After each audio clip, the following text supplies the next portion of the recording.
Hi, it's Chris from Living the Inner Life. I'm back with another daily dose of wisdom. 2020 coronavirus outbreak, lockdown, month of April. So today I want to talk about uncertainty. Now, I don't want to give you another dose of uncertainty because I think we've had plenty of uncertainty in recent weeks, perhaps an overdose of uncertainty. So we're just going to discuss it a little bit and see what it's about and how we can move through it. Now, uncertainty is essentially a form of fear. It's the fear of the unknown.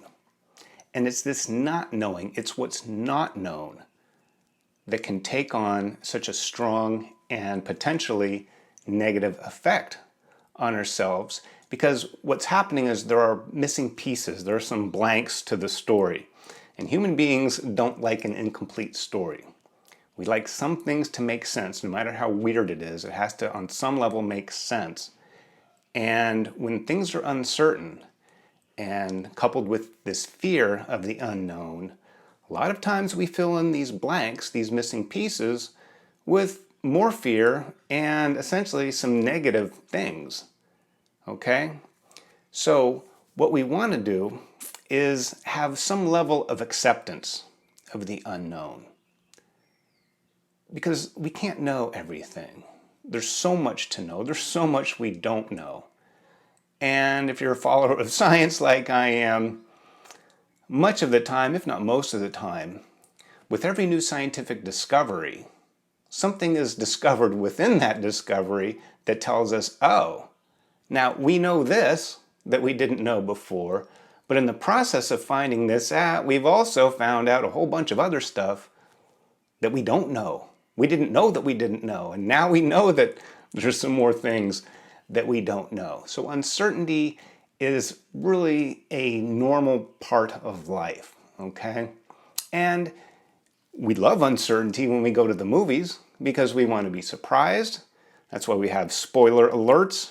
You don't want to be told the end of the story because that type of certainty would spoil the fun, as we want the story to unfold and have an experience of, oh, I didn't expect that, or whoa, trick ending or something, you know.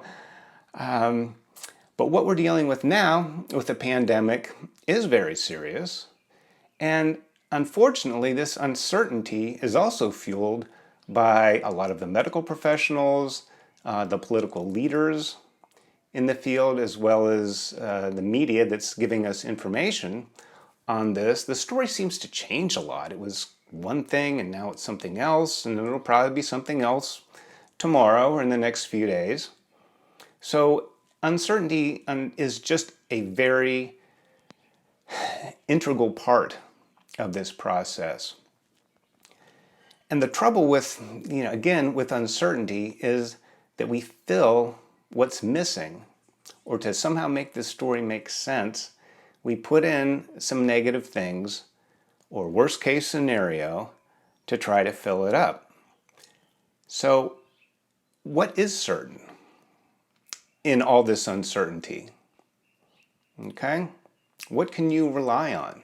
Find in your life, find in yourself, things you believe, things that do ring true, even if the rest of the world doesn't agree with it.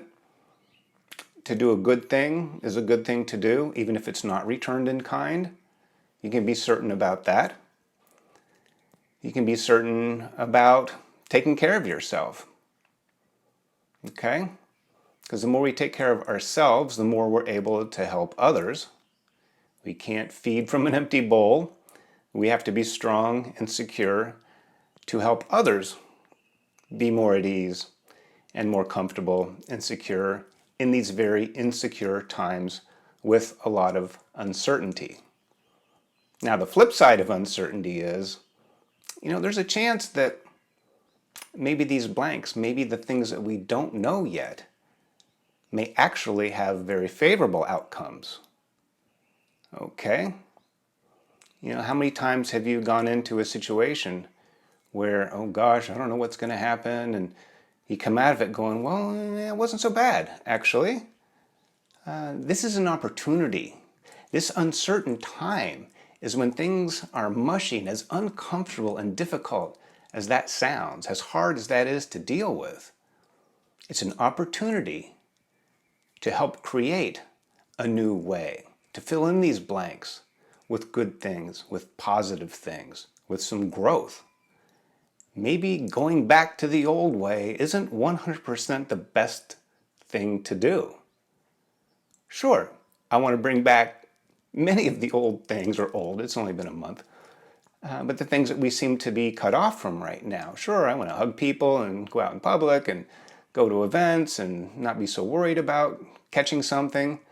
But to go back to business as usual again, we can say with a degree of certainty that many of the things up until these last several weeks maybe needed to be changed.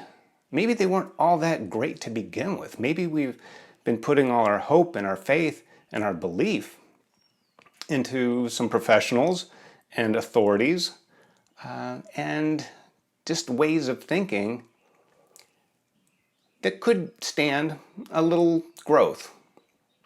Maybe some actually need to be thrown away and new ones created.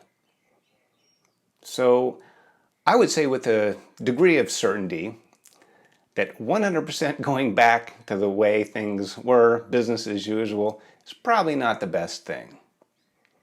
Develop ideas on what you would like to see, how this uncertainty could play out with maybe a new paradigm, a new way of looking at the world and ourselves and how we interact. Maybe this staying at home for a lot of people will continue. Maybe there will be more stay-at-home dads or parents homeschooling or spending a lot more time with their kids. Maybe older relatives who have been in a nursing home will move in with us again. Any number of things can happen. And this is an opportunity to help create, at least in your mind for now, what a new future, a new outcome, a new certainty might look like. So in the meantime, try as much as you can to accept the uncertain, ever-changing nature of things. Latch on to what you do know to be true, at least in your life, and help fill in some of these blanks with some positive thoughts. What might be a favorable outcome? What might be the best case scenario with all this uncertainty? All right? And don't forget to breathe. We still have to do that. All right? So this is Chris, and I'll be back again tomorrow with another daily dose, and we'll see you then.